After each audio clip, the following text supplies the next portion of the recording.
எல்லாம் என்ன பண்ணிட்டு இருக்கீங்க? எல்லாம் சமைச்சிட்டீங்களா? சாப்பிட்டீங்களா? சாப்பிட்ருந்தா கமெண்ட்ல சொல்லுங்க. வாங்க இன்னைக்கு அம்மா வீட்டில் என்னன்னு பார்க்கலாம். பாருங்க, எப்பயும் போல தான் சாப்பாடு ரெடியாக இருக்குது அப்பாவுக்கு. இதை அப்படியே மூடி வச்சிடலாம், ஏன்னா ஆவி போயிடும். மத்தியானம் வச்ச சிக்கன் குழம்பு ஸ்டைலில் பெரட்டினாப்பில் காலிஃப்ளவர் உருளைக்கிழங்கு போட்டு வச்சுருக்கு பாருங்கள், சூப்பராக இருக்கும். பாருங்க, இது பருப்பு கிள்ளி போட்ட சாம்பார். இது அப்பாவுக்கு. எனக்கு வந்து சப்பாத்தி, பாருங்கள் மாங்காய் தொக்கு இருக்குது.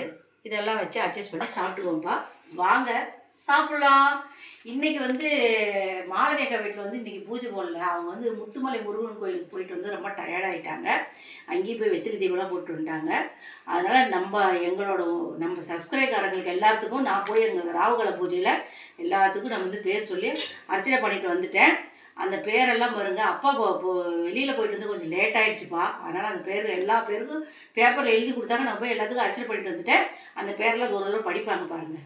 சசிகலா, பிரியா, திருப்பி சசிகலா ஃபேமிலிக்கு அவங்க பிரதருங்களா, தமிழ்ச்செல்வன் புவனேஸ்வரி அவங்களுக்கு, சுமதி விநாயகம் அவங்க கணவருக்கு, சத்யா குடும்பத்துக்கு, சரஸ்வதி மகனுங்க சுதர்சன் ஸ்ரீஹரி அவங்க படிப்புக்கு, அறிவுப்பிரியாவுடைய மகன்கள் சுதர்சன் பத்மாவதி படிப்புக்கு, தியா சபரி அவங்க 10 வருஷமாக குழந்தை இல்லைன்னாங்க, அதை எழுதி கொடுத்தேன். அதே மாதிரி அஞ்சலி தேவி அவங்க மகன் பரணி அவங்களுக்கு நிரந்தரமான வேலை கிடைக்கிறதுக்கு அதுக்கு, சரஸ்வதி மகன்கள் சுதர்சன் ஸ்ரீஹரி படிப்பு அவங்க குடும்பத்துக்கு நிம்மதி, ஸ்ரீதேவி குழந்தைகள் நல்லா படிக்கணும், எதிர்காலத்துலேயும் வெற்றி பெறணும்னு எழுதி கொடுத்தேன். அதே மாதிரி லோசினி லோகா இடுப்பு கால்வலி அவங்களுக்கு குணமாகணும்னு வேண்டி எழுதி கொடுத்தேன். அதே மாதிரி சிவகுமார் ஜனா கடை வியாபாரம் நல்லா ஆகணும்னு அவங்களுக்கு எழுதி கொடுத்தேன்.